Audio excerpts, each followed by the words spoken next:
Olá, pessoal, sejam todos muito bem-vindos. Prazer estar aqui com vocês nesse novo canal que a gente acabou de criar. Meu nome é Sebastião Oliveira, sou diretor da Oliveira Campos Consultoria. Talvez muitos de vocês já me acompanhem nas redes sociais. Comigo está o Saulo Cardoso, diretor da Corjur também. Seja bem-vindo, Saulo. Vai ser legal a gente estar junto nesse novo canal aí. Com certeza, Sebastião. Nós iremos aí, debater assuntos bem interessantes daqui para frente, teremos vários episódios, iremos falar sobre tecnologia, consultoria, sempre voltado ao segmento jurídico, contencioso, consultivo, e ajudar os advogados, tanto escritórios de advocacia, departamentos jurídicos, a conhecerem um pouco a tecnologia e as suas possibilidades, e o João o Sebastião, através do conhecimento dele, que é bem vasto, na área de consultoria jurídica. A partir de hoje eu fico sendo o João também, não tem problema não. Não sei de onde eu tirei o João. Muito legal, Desculpa. João, Sebastião, não tem problema.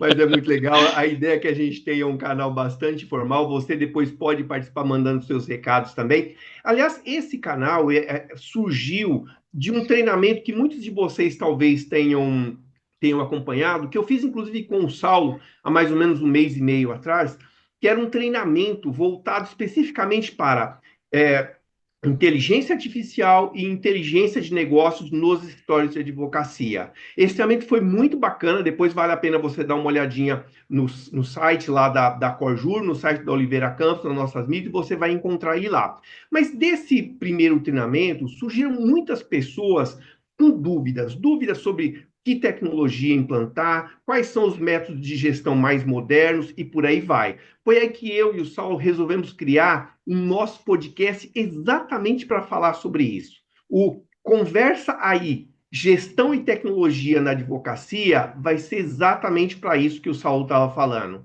Para a gente trazer aquelas tecnologias que realmente estão fazendo sentido no mercado da advocacia. E da minha parte, eu vou trazer muitas dicas para vocês, dicas práticas, dicas que funcionam para aumentar a produtividade do seu escritório.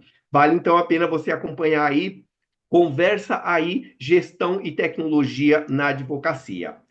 Nosso primeiro episódio, já vou dizer para vocês que a gente vai começar com um assunto meio polêmico, né? E o nosso assunto de hoje é o seguinte: você deve ter acompanhado, está acompanhando aí na mídia, a história da jornada 6 por 1.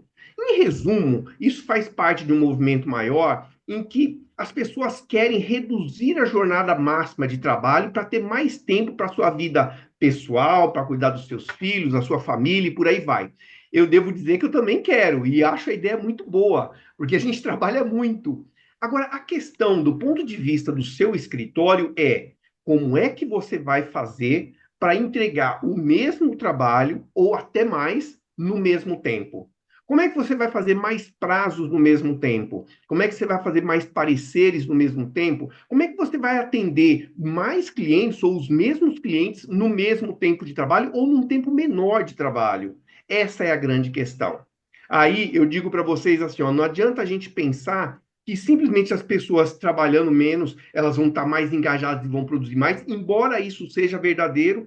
Já digo para vocês, tem estudos que mostram que as pessoas com uma jornada de tempo menor, elas produzem mais, mas não produzem mais a ponto de superar aquele tempo que foi tirado da jornada de trabalho. O que eu estou querendo dizer para vocês é que a gente vai ter que investir em como fazer mais com menos. E aí é problema do Saulo. Aí eu já passo a bola para o Saulo, porque esse é o problema do Saulo.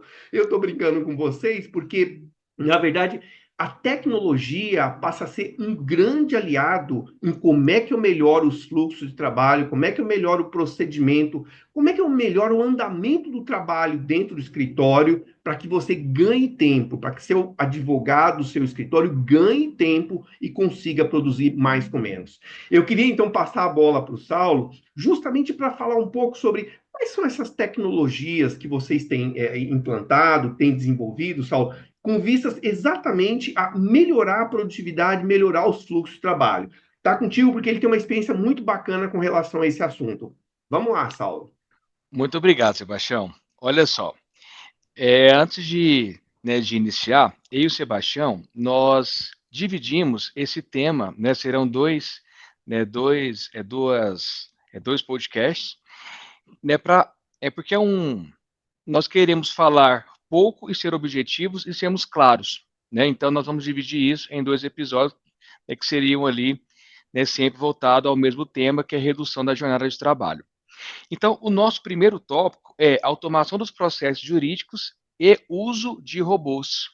Então, esse tema, né, e eu dividi esse tema em alguns tópicos, e um dos tópicos eu quero chamar a atenção do Sebastião para falarmos sobre métricas, né, KPIs, coisas que vai ajudar ali os advogados. Então, nós iremos falar sobre cadastro automático de peças, controle de prazos e notificações, protocolos automáticos, análises de contestação em double check, por exemplo, né, é justamente para ajudar a parte de automação de peças para que ela não ali ela vai cometer alguns erros, sim, a gente sabe, né, falando de tecnologia, mas mitigar ali no mínimo possível e falar também sobre relatórios e indicadores automatizados, né? Porque sem dados eu não consigo mensurar, se eu não consigo mensurar, eu não consigo saber se a minha equipe ela é produtiva ou não. Então, se eu não sei disso, como que eu vou reduzir a jornada da minha equipe?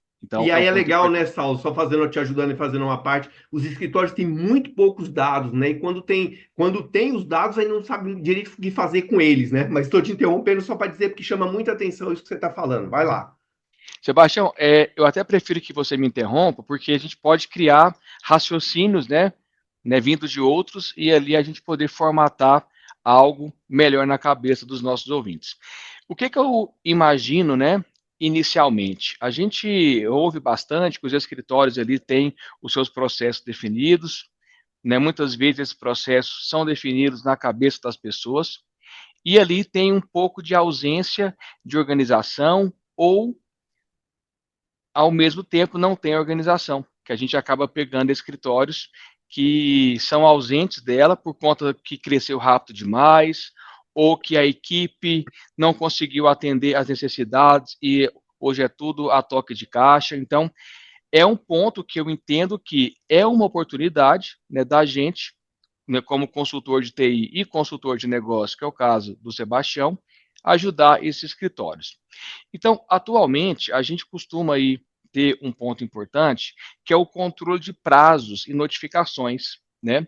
Iniciando ali pelos legal ops ou pela controladoria, onde inicia ali uma rotina jurídica através de uma publicação, intimação ou através de uma nova ação, a gente observa que escritórios, na, na sua maior parte do tempo, principalmente nessas áreas onde recebe ali, né, 100, 200, 300 publicações dia, que a equipe fica abarrotada de trabalho. Muitas vezes acontece de publicações serem deixadas para o dia seguinte porque a equipe não conseguiu distribuir ali os prazos. E é interessante, Saulo, sabe o que você está falando? Você acredita que esses dias eu estava com um cliente, a gente perguntou assim, mais ou menos quantos prazos vocês têm por semana, por mês? E ele não tinha a menor ideia. Eu fiquei abismado, até porque não era um escritório muito grande, era um escritório de 20 pessoas, mais ou menos. Eu achei que ele Correto. tinha esse tipo de informação na ponta da língua. Ele não tinha ideia. Eu fiquei abismado, mas só confirmando o que você está falando aí. Exato. Então, isso sempre arremete ao item 5 que eu deixei separado, que é o relatório e indicadores, né? Então, como que eu vou conseguir entender se uma equipe de lançamento de prazo consegue ser mais eficiente, sendo que ela não tem esse dado? Então, olha só, quantos prazos são protocolados por dia? Pô, é, na situação atual e pelo nível dos clientes aqui do Corjur, é uma informação do dia a dia, né? Às vezes está na ponta da língua da pessoa, porque ela já tem aquela informação que ela recebeu alguma notificação, né, de quantos prazos foram protocolados no dia, na semana, no mês ali, né, pelo próprio sistema. Então, isso né, gera um indicador. E também, nesse mesmo sentido, não sei se vocês aí já viram aqueles mapas de calor, né, onde você consegue ver o seu fluxograma e entender por onde ele está passando mais, porque, por exemplo, se eu estou falando de prazos protocolados, com certeza eu estou falando de revisão de peças, né? Então, se eu reviso tudo, quer dizer, o meu advogado que revisa, ele pode estar sobrecarregado porque está revisando demais? Será que eu não consigo tirar um pouco de petições mais simples ou lançando qualquer tipo de prazo e ali gerando alguns problemas, né, na rotina dos escritórios? Então, é um Por ponto que exemplo, eu aí, entendo. nessa aula, desculpa de novo te interromper, mas às vezes você está colocando tudo para revisar coisas muito simples, investindo dinheiro de um cara que é muito mais caro, um advogado pleno, sênior ou um coordenador, para revisar uma coisa que não tem menor sentido, inclusive desestimulando quem está mais na ponta a ter mais responsabilidade, né? Mas muito legal. Com certeza. E outro ponto que eu deixei separado é justamente também, é, na verdade, ainda voltando ao ponto de publicações, intimações e prazos, é o advento aí, né, da inteligência artificial, auxiliando a controladoria a distribuir os prazos, né, trazendo um resumo daquela intimação, às vezes é uma intimação trabalhista extensa, com difícil leitura ou uma difícil leitura dinâmica pelo tamanho, enfim, né? Ou que cita vários nomes. A gente pega algumas intimações que cita quase todas as pessoas que trabalham em tribunal e vê só um pedacinho do que interessa. Então, você tem uma publicação lida por IA que já elimina todo aquele conteúdo que não é, né, que não é legal, né? E também baseado na maneira que o escritório lança prazo, eu já poder trazer algumas sugestões de prazo, né? Uma apelação, um embargo, né? Então, isso também torna mais rápido o dia a dia ali do advogado. Então, veja, a gente consegue só com tecnologia, em muitas situações, claro que tem que rever sempre o processo, ter uma atenção especial no processo, que é ele que vai mostrar uma certa burocracia né, na rotina do escritório, mas né, plugar soluções no processo do escritório para que ele consiga ali ser mais eficiente e reduzir o tempo nas operações.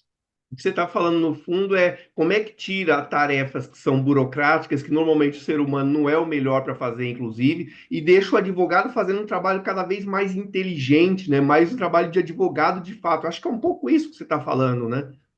Com certeza, Sebastião, isso é tão legal porque é o seguinte, a gente pode, né, nesse sentido, em uma visão estratégica do negócio, o próprio gestor de área entender se está havendo uma burocracia, só que às vezes ele não consegue ver. Ele não tem uma Perfeito, informação legal, pô, mas está ruim isso daqui, ou tá bom, enfim. Então, a perfeito. ideia é que os dados gerados pela própria equipe gerem ideias para que os gestores consigam ali, tomar decisões. E também os gestores estarem antenados às tecnologias atuais, como a IA, por exemplo, a automação, enfim, para que ele consiga fornecer ferramentas para que a sua equipe seja mais produtiva. Você sabe, Saulo, que essa é uma das maiores dificuldades que a gente tem quando a gente implanta processos de gestão em escritório. Porque, assim, a gente tem uma metodologia que a gente faz todo o plano de carreira, remuneração variável, remuneração fixa, e isso muito atrelado com o desempenho do escritório, das equipes e do indivíduo. Só que tem um problema: eu preciso de dados, eu preciso de informações do advogado. Quantas peças, por exemplo, ele entregou para ser revisada em D-1 ou D-2? Isso para mim é uma informação importantíssima, porque mede a eficiência tanto do gestor quanto dele, né? E permite que você trabalhe de uma forma mais regular, uma forma mais organizada. Para você conseguir essa informação, muitas vezes nos escritórios, é um parto. E aí eu tenho dificuldade em falar de gestão quando eu vou falar, porque fica tudo muito intuitivo. Né? Parece que assim, não, eu sinto que aquela equipe está bastante sobrecarregada, não, mas eu sinto, não dá para confiar muito no eu sinto. Eu Eu preciso acho, ter, né? ou eu acho, né? Eu preciso ter informação de fato. Então, quando a gente. Time sheet é outra coisa. Time sheet, olha, dos 70 e tantos escritórios que a gente já atendeu, pelo menos uns 60 tem briga quando você fala do time sheet. Porque você não tem essa informação. E aí, se eu não tenho essa informação, é muito difícil fazer gestão no dia a dia com os advogados sem um dado concreto. Normalmente, a gente faz, nessa metodologia, a gente faz reuniões todos os meses, junto com o coordenador ou junto com o sócio e os advogados, que é para você fazer melhoria de processo. Né? Assim, Com deixa eu certeza. analisar os números que estão aí. A partir dos números, fala, nossa, eu acho que a gente está com um problema aqui, está com um problema lá. A ideia não é ficar culpando ninguém. A ideia é melhorar o processo de trabalho, né? Melhorar a organização do escritório e por aí vai. Mas insisto, o que você está falando para mim soa como música para meus ouvidos, porque de fato eu preciso de informação, que essa é a parte mais difícil da gente ter, pelo menos nos stories que a gente tem atuado. Perfeito, Sebastião. Muito legal isso. Isso não, nós iremos chegar aqui assim, no item 5 que eu separei aqui na nossa dinâmica sobre os relatórios. Eu trouxe também é, 7 casos legais sobre o que os dados geraram, certo? Né, para as equipes, que as tornaram mais produtivas, mais eficientes perante aos seus clientes. Isso aí Legal. vocês vão gostar da sequência. Outra coisa, pessoal, que é importante em relação à redução do tempo, acho que o Sebastião conhece aí bastante através da gente aqui do Corejur, é sobre os robôs, né?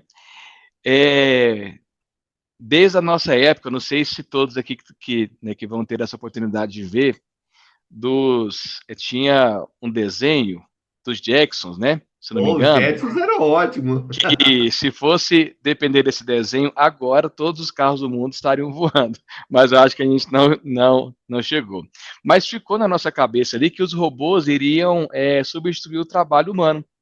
E ainda a gente observa que quando se fala robô, principalmente para uma equipe operacional, o pessoal já abre o olho, pô, mas isso vai ser um problema para mim. Esse robô vai me substituir. Só que eu queria que a gente, né, mudasse um pouco esse paradigma, porque é o seguinte: o robô, atualmente, a gente não sabe, né, se os Jacksons aí, né, vão ter razão daqui uns anos, acho que bons anos, porque, assim, voltando ao assunto atual, perdão.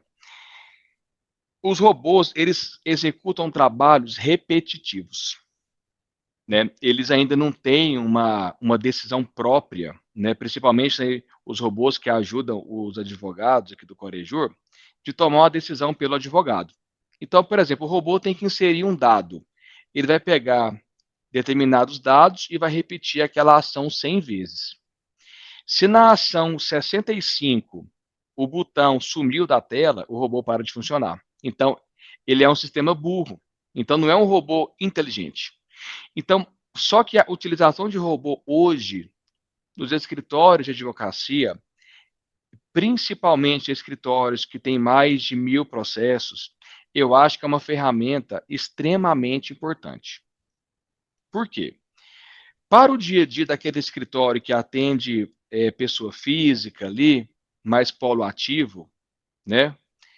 O robô poderia fazer a distribuição das peças. Então, o advogado já gastou um tempo, né, para fazer aquela petição, e depois ele vai ter que gastar mais um tempo para fazer o protocolo. E pode acreditar, tem advogado que prefere fazer o protocolo no dia seguinte, porque ele está desanimado, ele está cansado, ele vai saber que o PJE do estado X vai estar lento, vai estar fora do ar, né?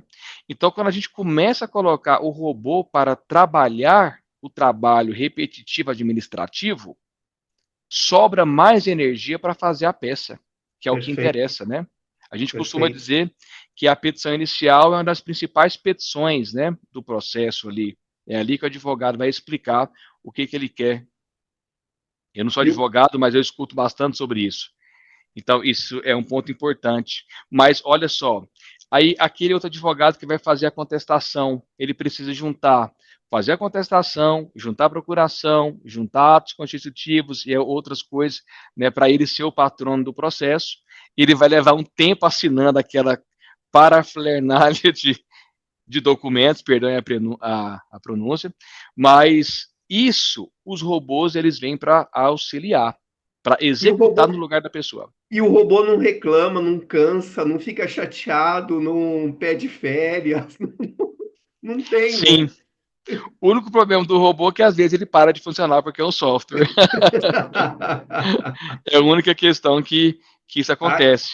Aí entra o ser humano e entra a gestão. Eu achei interessante que você falou, Saulo, por exemplo, de algumas pessoas ficam com receio, e eu vejo isso nos histórias de advocacia, advogados com receio de serem substituídos e tal. Mas veja, olha que interessante, se eu faço um bom trabalho anterior junto com meus advogados, antes de implantar a tecnologia sobre por que que a gente está colocando aquilo, como que aquele robô vai facilitar a vida do advogado, qual é a finalidade, etc, etc, essa resistência diminui bastante. O problema é que normalmente os sócios, os coordenadores, querem meio que colocar um pouco a goela abaixo e nem conversam e chegam lá e acham que vão fazer. Aí a gente tem uma grande resistência de fato, né? Não sei se é a sua percepção, mas é o que a gente vê bastante. É a percepção. E também chamar um pouquinho a atenção dos supervisores e coordenadores a se atualizar esse tema, Perfeito. a se atualizar o tema. Ou também, né, a pessoa está tão sufocada ali com a demanda que não tem tempo para fazer um estudo. Então, ir numa feira, tivemos agora a FENALOR em outubro, né, uma feira, é a maior feira da América Latina do segmento jurídico, tinha vários estandes que abordavam esses assuntos. Então, isso é importante, é se atualizar. Às vezes, ou tá contente com a sua situação atual, mas tudo pode melhorar, né, pessoal? A gente sabe muito bem disso. E a gente tem hoje oportunidades de melhorias fantásticas, né? O que a gente viu, você estava falando da feira, a gente teve a oportunidade de estar lá no stand de vocês. Nossa, o que tem de solução, né? O que tem de oportunidade que a gente pode melhorar no nosso processo de execução do trabalho no mercado jurídico é uma coisa absurda, né? É uma coisa absurda que tem de possibilidade. Exatamente, Sebastião, muito obrigado. Porque né, eu quero agradecer novamente que o Sebastião e o Fernando, que ficaram no nosso stand e nos ajudaram ali, né? Que a gente ficava muito cheio, a gente não conseguia dar atenção devida, né, com muita qualidade aos visitantes. Então ali eles ofereciam um café, né, trocavam uma ideia, falavam um pouquinho do Corejura e a gente conseguia fazer ali depois do bate-papo. Outro ponto importantíssimo, né, voltando aqui à inteligência artificial, né, não podemos dizer que na operação jurídica ela apoia em muitos momentos o advogado. Então nós já falamos aqui da publicação, do pós-cadastramento de uma ficha ali, por exemplo, no sistema X, eu cadastrei a pasta número 90 e eu quero depois que o IA complemente fazendo com os pedidos, eu poderia usar a IA para isso. Eu posso usar a IA para fazer um trabalho interessante. Atualmente, a gente tem feito aí rotinas, né, de usar IAs para fazer o double check de uma petição feita pelo advogado. Que legal, Não é que vai substituir, sabe, claro. o revisor, não substitui o revisor. Mas se o escritório já tem um compliance nas suas elaborações de peça, por que não colocar uma IA antes da revisão do, da próxima pessoa para, primeiro, entender se aquela petição, né, feita inicialmente por alguém atender os pré-requisitos básicos ou médios, né, em que o advogado revisor precisa. Então, olha só, reduz-se tempo. Imagina só um advogado iniciante internamente dentro do escritório, né, foi contratado por pouco tempo e fez uma peça. Então, ele fez uma contestação, um exemplo. Aquela contestação, ele, né, com os prompts adequados, a própria IA conseguir fazer uma análise daquele Word, já fazer os comentários e olha, fulano, a sua peça não foi aceita inicialmente, preciso que você complemente os tópicos X, Y, Z.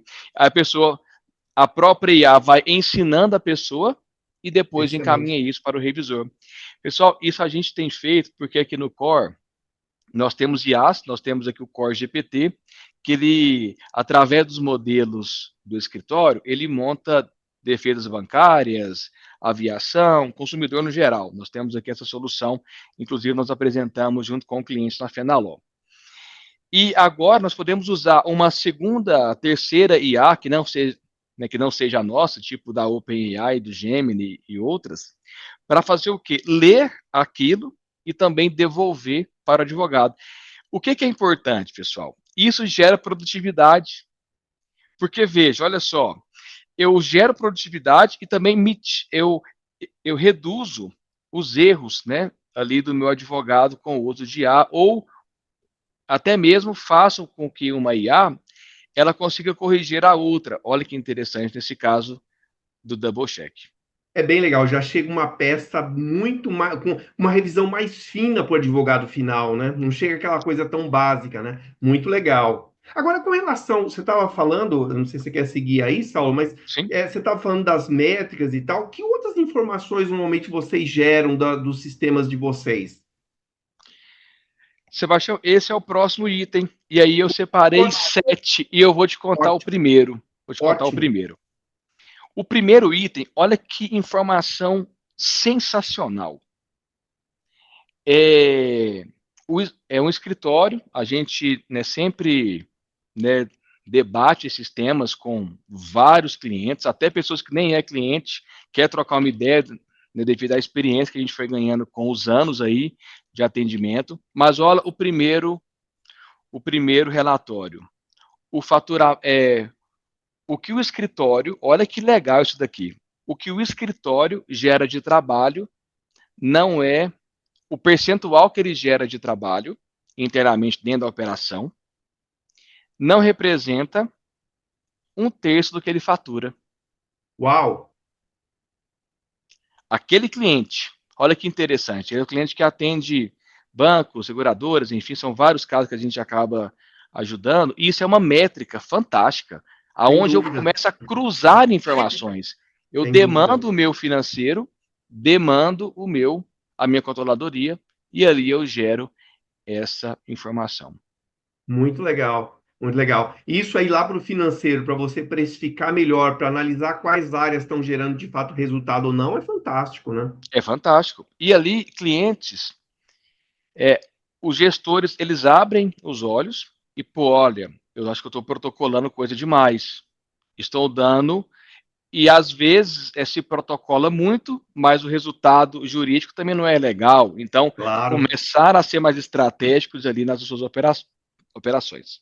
Ou seja, não é uma questão de trabalhar mais, é uma questão de trabalhar melhor naquilo que é mais valioso para o escritório, para os clientes e por aí vai, né? Você sabe que essa é uma análise interessante que a gente já fez em outros escritórios, mas sem uma ferramenta como essa que você tem, que é fantástica, de realmente conseguir entender de onde vêm os resultados dentro de um escritório. Ah, Correto. poxa, porque sempre tem a briga lá, ah, mas o trabalhista gera pouco resultado. Ah, mas tem um cível que não sei o quê. Mas as pessoas falam sem base em números. E aí, quando você vai fazer a gestão, e a gente faz muitas vezes a gestão financeira junto com o escritório, a gente fica refém de alguns números que são muito mal, com a qualidade muito ruim daquelas informações que estão vindo. Aí, de fato, a gestão fica muito mais difícil. Muito legal o que você falou, viu, Saulo? Pois é, Sebastião, isso é muito legal, muito rico, né? O próximo item aqui que eu separei, que acaba sendo importante, são escritórios, tanto polo ativo e passivo ali, de pastas sem andamentos, né? Pastas sem andamentos. Muitos sistemas, eles mostram esses dados, né? Essa pasta aqui está sem andamentos há tanto tempo, né? Enfim, e ali só que as pessoas não fazem nada. Alguns, né? Isso, né? Todos não, mas algumas pessoas não fazem nada. E nós criamos mecanismos de impulsionamento de processo automático, onde ele cria uma atividade para alguém. Nossa, que legal. Ou seja, alguém vai ser avisado que aquele processo está sem andamento, que ele precisaria fazer alguma coisa, é isso? Exatamente. Mas Nossa, não é muito só fazer legal. um andamento simples, né? Às vezes é Claro, manifestar pedindo celeridade processual. E claro. ali, uma métrica usada, né? Principalmente para quem atua ali, né, que tem foco em reduzir o tempo reduzir o tempo do processo. Quanto tempo um processo dura no seu escritório? Quantos Perfeito, meses? Né? O perfeito. objetivo é o quê? Né, ficar lá, né, 48 meses, 36 meses, qual que é a meta? E ali começar a ter essa análise interna de processo iniciado, data de distribuição versus data de encerramento e ter essa métrica. Muito Importante. legal. Só que muitos ali baixam, só alteram o status para encerrado e não coloca a última data da decisão, a data de verdade onde houve ali o arquivamento do processo. É um ponto importante. Outro ponto importante, pastas novas versus pastas que encerram. Ótimo. Importante, por quê? Gente, para muitos aí que a gente conversa, isso aqui parece uma coisa, pô, mas o Saulo está falando uma coisa que é né, do meu dia a dia, mas não tenho dúvidas, muitos não têm essa visão, tá? Se eu, Perfeito. né, por exemplo, eu tenho uma área de atendimento a cliente, eu tenho uma meta de saber daqueles clientes, né, quantos eu consegui entrar com quantas ações, com uma ação, quantas ações foram protocoladas no mês. Se eu chego um momento que a minha parte de encerramento, ela acaba sendo maior que a parte de novas ações, eu tenho um problema, possivelmente. Ó, já te digo, viu, Saulo? A gente chama isso na gestão que a gente faz história de advocacia de estoque de casos. Assim, quando seu estoque está diminuindo, né, você vai ter um problema financeiro daqui a pouco, né? Porque não entram coisas novas, você está vivendo um resultado antigo. Muito legal você ter esse indicador, muito legal. Isso é legal porque abre o olho, né, principalmente ali da área, né, de atendimento, o que está acontecendo, né, preciso fazer um marco jurídico melhor, o que é. Então ali gera um dado para que os gestores consigam ali controlar. E um fluxo que é o fluxo que eu acho brilhante, o de liquidação de processo. Ótimo. Esse fluxo, ele é o, acho que a gente costuma dizer que só sai dali com tudo resolvido, exceto se não transitar em julgado, porque faz uma das rotinas, né, é monitorar o trânsito em julgado, por exemplo, né? Então, caso não transite, aí aguarda, né, as novas etapas do processo. Mas, por exemplo, controle de alvará, controle de RPV, acordos, enfim, o fluxo de liquidação, ele é importante para você saber quantos processos se encontram nessa fase. Até para você ter Perfeito. uma noção do seu fluxo de caixa. Né? Por Perfeito. exemplo, quantos processos estão nessa situação? Esse dado, ele é importante? Com certeza. Com certeza ele Perfeito. é relevante e o fluxo gera essa informação para o usuário do Corejur, né? E o legal que, assim, eu vou ir até o item 5 aqui, que é um ponto importante, que é atrelado à área de novos clientes, que é quantos processos, ou quantos clientes foram atendidos e por que que essas ações não foram distribuídas. Eu não sei se você que está nos ouvindo aí recebe aquela ligação, né? Saulo, o meu processo foi distribuído? Isso é o cliente. Então, aí, Não, Beto, é esse pior, você sabe que tem cliente nosso que o cliente já ligou para ele, né, para o escritório, depois de 2 meses, falou: então eu queria saber como é que está meu processo. E ainda não tinha sido nem distribuído. Como é que você exatamente. explica isso, né? E ali você cruza um dado, né? Por exemplo, quantas novas ações versus encerramento de processo. Aí você se depara que você tem ali uma certa quantidade de processos a serem distribuídos por falta de pessoal da sua equipe, ou falta de automação para elaborar essas peças, ou não tem time para distribuir a ação justamente ao próprio tribunal. Então, veja, isso é extremamente importante você começar a ter dados comunicando com os outros. Ah, mas eu tenho um relatório 2 e 3. Pegue os 2 e 3, juntem com soluções igual o Excel, comece a conhecer o Excel, por exemplo, ou o Power BI no nível mais avançado aí dos usuários. Hoje tem muito advogado que conhece, que mexe com o Power BI, eu conheço vários, mas para você dar esses próximos passos e fazer esses cruzamentos de dados. Então, eu, eu tinha listado 7, mas vou abordar os 5, que eu acho que esses 5, Sebastião, eu acho que faz parte aí da sua rotina quando você vai fazer suas implantações, né? Fundamental. Nossa, o que você está me falando, Saulo, realmente, quando a gente junta os dados que vocês geram com mecanismos, ferramentas de gestão, com análise, né, junto com sócio, com metodologia de análise de gestão, aí não tem como, aí é gol de placa. Porque eu digo para você assim, ó, como é que a gente faz, por exemplo, remuneração variável? Como é que eu sou meritocrático dentro do escritório? Ou seja, como é que eu gero mais resultado variável para aquelas pessoas que têm melhores resultados? Como é que eu gero melhores, como é que eu distribuo melhores resultados para aquelas áreas que têm melhores resultados? Eu tenho que mensurar. Se eu não mensuro, eu faço uma coisa injusta. Ou então, o que também é ruim, eu fico só trabalhando com remuneração fixa. E a remuneração fixa, ela é a parte mais injusta da história, porque eu não premio o desempenho, não premio aquilo que as áreas e as pessoas entregaram de melhor. Então, quando a gente faz, por exemplo, programa de remuneração, a gente conecta com esses dados. E aí, legal que vocês geram essas informações para a gente poder fazer isso nos escritórios. Saulo, muito legal. Eu acho que tem aí informações substanciais para os nossos clientes, pessoal que está nos assistindo, entenderem um pouco mais, conhecerem mais os seus próprios escritórios e fazerem uma gestão cada vez com mais produtividade, mais lucratividade. E aí sim, quem sabe a gente consiga fazer uma jornada melhor do que a 6 por 1, né? Ou seja, que as pessoas possam realmente ter mais tempo vago para fazer muitas outras coisas que elas querem fazer. Queria te agradecer de novo, a gente está juntos aqui nesse podcast e vamos para o próximo, né? Vamos para o próximo. Sebastião, eu que agradeço, né, a oportunidade de poder estar com você novamente. E o próximo episódio vai ser bem legal. Iremos falar sobre um tema muito do dia a dia do advogado, que é automação de peças. E isso pode trazer insights aí para o seu escritório para você catapultar mais e ter uma equipe ainda mais produtiva. Muito legal. Então, fechamos nosso episódio do Conversa aí, Gestão e Tecnologia na Advocacia. Em breve nos vemos novamente. Até mais. É isso aí. Tchau, pessoal. Valeu.